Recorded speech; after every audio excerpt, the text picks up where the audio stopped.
Let's talk about Tim Walz, who is, of course, at the centre of this massive fraud scandal because under his watch in Minnesota, hundreds of millions of taxpayer dollars have reportedly been going to Somalia. Now, US Treasury Secretary Scott Bessent has launched a federal investigation into claims that Minnesota tax dollars were siphoned to the terrorist group Al-Shabaab under the Biden administration and Governor Tim Walz. An allegation, he said, demands urgent scrutiny. Now, this fraud scandal, Army, has raised concerns around what else is going on in Minnesota under Tim Walz. And Homeland Security Secretary Kristi Noem revealed today that half of all visa holders in Minnesota submitted fraudulent applications. She said, "You told me to look into Minnesota and their fraud on visa and their programs. 50% of them are fraudulent, which means that wacko Governor Tim Walz either is an idiot or he did it on purpose, and I think that he's both." So, Army, I mean, what do you make of this? Yeah, I think you're right about that. I think that is both. And of course, look, just because you had a visa approved, there's no law that says you have to be in this country. And if certainly you were trying to, you fraudulently try to acquire a visa, you can and probably should be shipped out of this country. This is an incredible, really a truly incredible story that's barely being covered by the mainstream media. And when it is, it's being covered all wrong. You know, I'll talk about that in a second. But like, again, you're talking about $1 billion was stolen through fraud from the American people. And just in terms of context, right? What $1 billion here and $1 billion there, all of a sudden we're talking about real money. $1 billion is more than 4 times what Minneapolis, the biggest city in Minnesota, spends on their entire law enforcement budget, okay? Wow. And that, you know, that money was spent, as they said, on with luxury cars and real estate in Turkey and Nigeria. And by the way, I looked it up. Your real estate dollars go very far in Nigeria. I can only imagine what kind of palaces, what kind of villas they're paying with that. And oh yeah, of course, like you said, it's going to terrorist organizations like Al-Shabaab. What I find so curious is that they stole $1 billion, but only gave a few million to Al-Shabaab. Like that's less than 1% of what they stole. I mean, come on, guys. If you really feel strongly about it, that's really selfish to keep most of the money for yourself. Okay, I'm just saying. But Walz is incredible, right? So first of all, he knew about this for years. This is not brand new. He's known this for years, but has been afraid because of he didn't want to have smack of racism, right? And some kind of anti-Somalian bent in Minnesota, because they're a really huge part of the Democratic Party in Minnesota. And there's an American Somali legislator who said the quiet part out loud. He said, look, the reason why this is ignored is because we are so powerful in the Democratic Party. And that there was an X account that we're not exactly 100% sure whether or not it was real or not, but there was an X account that purported to represent 500 people from Human Services in Minnesota who said they were threatened when they brought up this issue to Walz and his people.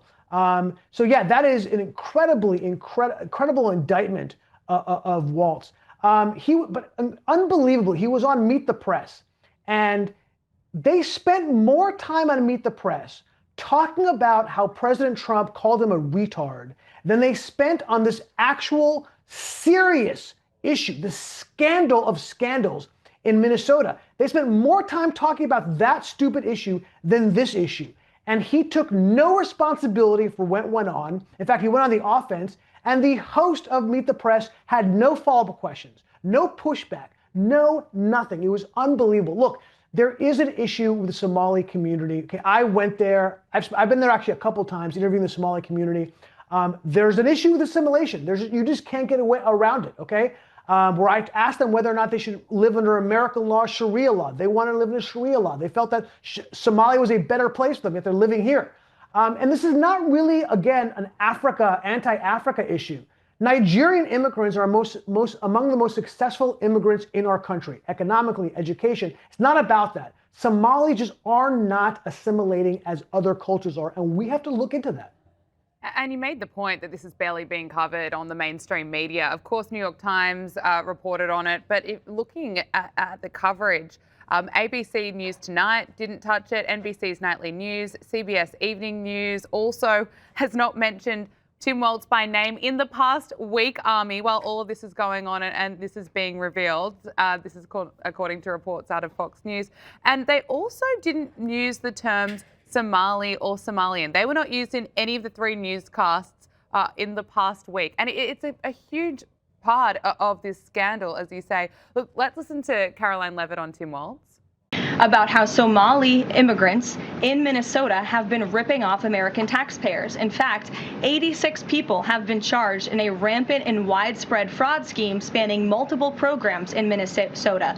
Of those 86, 78 of those people are Somali, 91% of them charged. So far, 59 of those people have been convicted for their roles in fraud plots that have stolen $1 billion from taxpayers. In one scheme, and this is egregious, a nonprofit and its affiliates with these Somali migrants claimed to have fed tens of thousands of American children during the pandemic.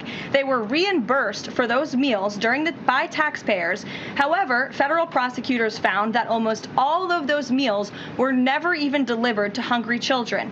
In fact, those organizations' leaders spent the money on houses, luxury cars, and real estate in Turkey and Kenya. I mean, this scandal is extraordinary, Army. Will Tim Walz be able to survive this? Surely he should be resigning.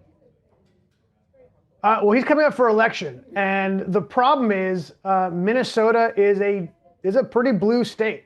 I mean, Jacob Fry, the mayor of Minneapolis, is a full-on crazy person. He was giving a press conference, just broke into Somali like randomly. So will he survive? I mean, I think he might. I think he will survive because he's got allies in the Democratic Party and obviously allies in the media. If the media's not covering this, this is not going to break out and pick up enough steam for him to lose power. So yeah, I think he's going to survive. Unbelievable. It's unbelievable. And he could have been the vice president. Kamala Harris and Tim Walz. Can you imagine that? God. I know. Now let's move on. Homeland Security Secretary Kristi Noem also announced that she's recommending a sweeping travel ban on every country that she claims is sending dangerous people to the US. Now, this, of course, comes after that horrific attack last week on the eve of Thanksgiving, where an Afghan national allegedly shot 2 National Guard members in Washington, D.C., just blocks away from the White House. And Army, again, raising concerns around the vetting process under Biden. I'd like to get your thoughts on that and if the travel ban is the right move at the moment.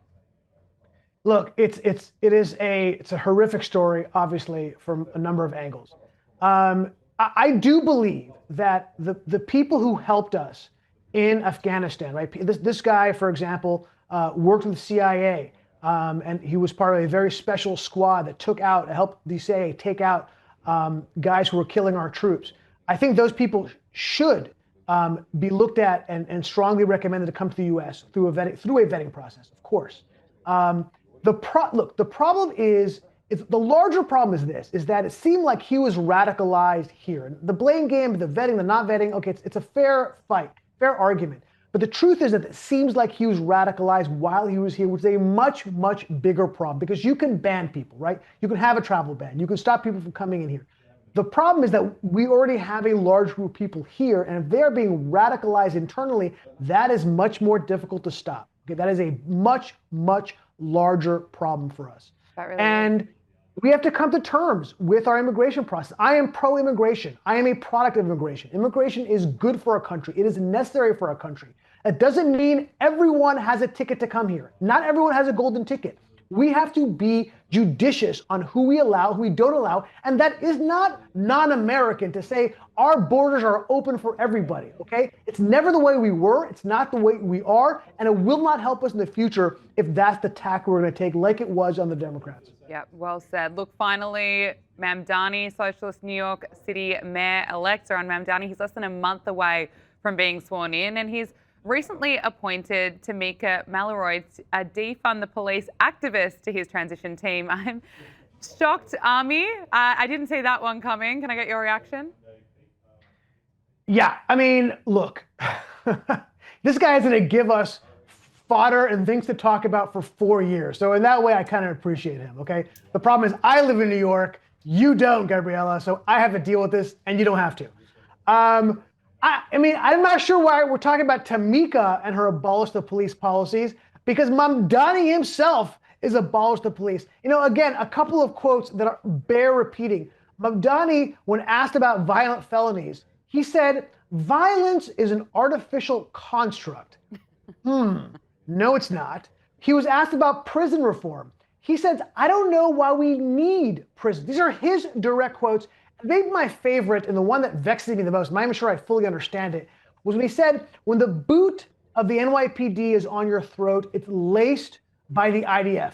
That's a twofer, right? I love that one because it's both anti-police and anti-Semitic.